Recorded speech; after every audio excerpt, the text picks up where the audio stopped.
Good afternoon. This is TTT Live, Talk City 91.1 FM, and the TTT Live online on Facebook.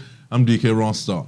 Phase 5 is upon us, and among those pleased with the reopening of businesses are gym owners and their patrons. Now, gyms as well as bars, beaches, rivers, casinos, private members clubs, and cinemas are among the businesses due to reopen today.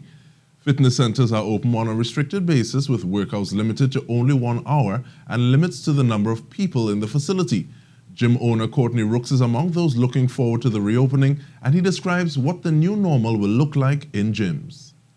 Constantly sanitizing weights. No one is allowed to use share equipment, which is something we are accustomed to doing. So we've had several changes, such as washing hands regularly, not just when you arrive or something like that, but regularly during your workout to come and wash your hands and make sure there is a break in that chain if there is any COVID around. Many people have been working out at home during the COVID-19 lockdown and will continue to do so. Mr. Rooks, however, points out that there are several benefits to working out in a gym. If you are outside and you're working out with a gym, you get much more motivation, and also you will get much more correction of technique. You will complete your workouts much better. The vast majority of people find it very difficult to really drive themselves and motivate themselves at home by themselves. In regional news, a record 54 persons were released from isolation in Jamaica yesterday. Jamaica's recovery rate now stands at 78.3%, with a total of 516 persons recovering from COVID-19. 2 new cases were reported yesterday, bringing the total number of cases to 659. The new cases are males aged 39 and 40 who arrived in Jamaica recently from Dallas, Texas. The new confirmed cases bring to 155 the number of imported cases of COVID-19. Moving back home, invoking some big names in Kwame Ture, Claudia Jones, George Padmore, and Henry Sylvester Williams, CLR James, and Ulrich Cross. They are just some of the names of individuals from the Caribbean who have been heavily influential to the Pan-African movement. Now, there have been ripples and waves emanating between points in the African diaspora. Now, apart from silent and not so silent protests outside of the U.S. Embassy, there have also been calls to put your money where your mouth is, so that the bottom line directly influences instances of racism, systemic or otherwise. Now, Like Me Trinbago is connecting Black-owned businesses and clients across Trinbago. Gwendolene Roberts is here. She's the founder, and she's here to tell us more. Good afternoon, ma'am. How are you at this point? I'm great. Good afternoon, Mr. Rostant. Thanks for having me. Our pleasure. We start off by asking you to give us an overview of Like Me Trinbago, please. Okay, well, first off, I want to say that Black Like Me is not necessarily only about the color of your skin, but it's anyone who feels that they've been a bit disenfranchised or left out of direct access to being able to build within their community, to build for their community, to create a legacy.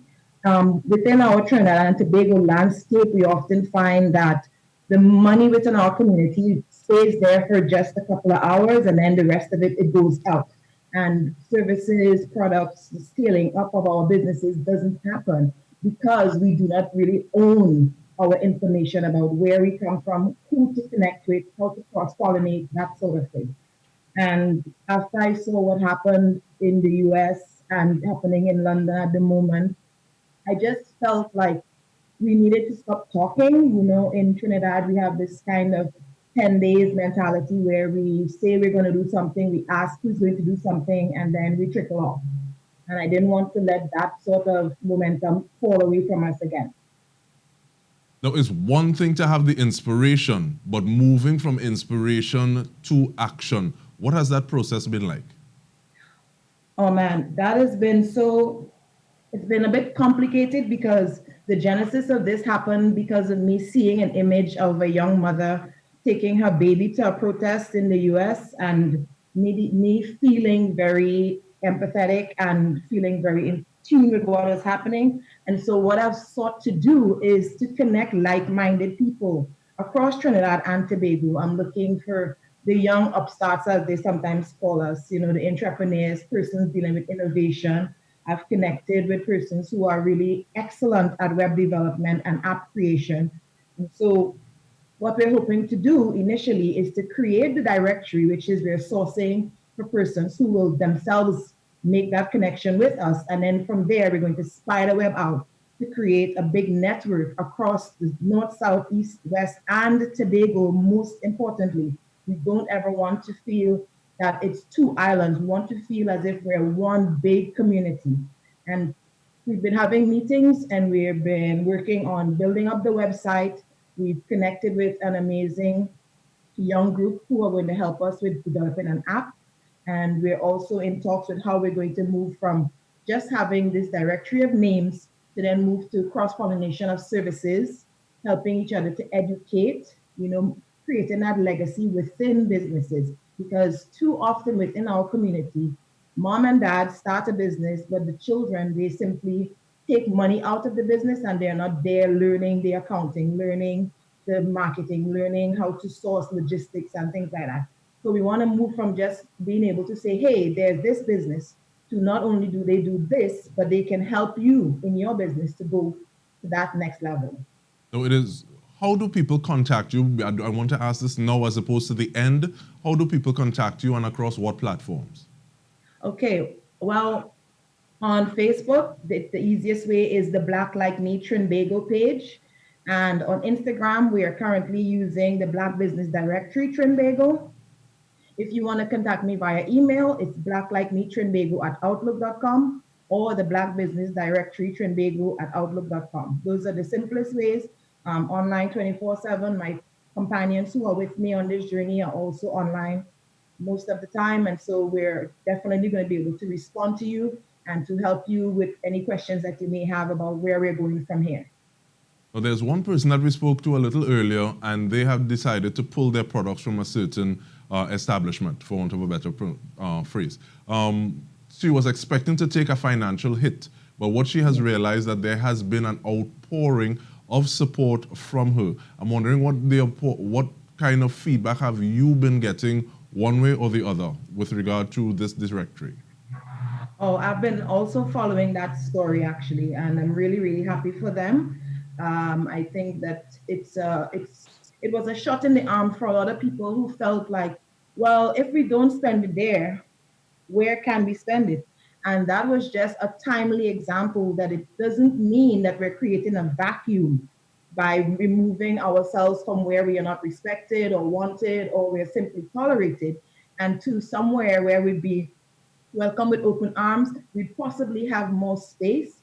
So instead of operating within this fixed network where you're only given 10% or 1% of the action, if even, to somewhere it's a bit more uncharted territory where you're going to make new connections. You're going to find out about the small ventures around the corner that you didn't even know about, simply because there aren't that many of businesses like ours that have that name recognition. And so what we want to do is to help the brands and the businesses that are trying to get a foothold in our community to build that brand recognition, not simply because of a hashtag or a one-off post, as many groups do, but also to really get you into the community, get you into connecting with young people who are trying to find where they can go next, so that everyone doesn't have to go take a basic entry-level job. They can come work with you and become part of your organization or learn from you and then create their own ripple. And a lot of this drive in me comes from having lived in Asia for a couple of years and seeing how many Asian businesses start from nothing to all the different members of the family, members of their streets, all owning businesses and things like that. And it's simply because of taking something that's a bit similar to our concept of Susu and expanding it towards building a community of businesses, not just a community of, okay, I have a mom and pop shop on the corner and you're supposed to come spend on me, and yeah, so that's where we are right now. And this is the bite-sized time that we've been allotted, but we want to thank you for sharing that and really kind of embodying this Ubuntu vibration in the sense that I am because you are, and crossing all together as a necessary thing.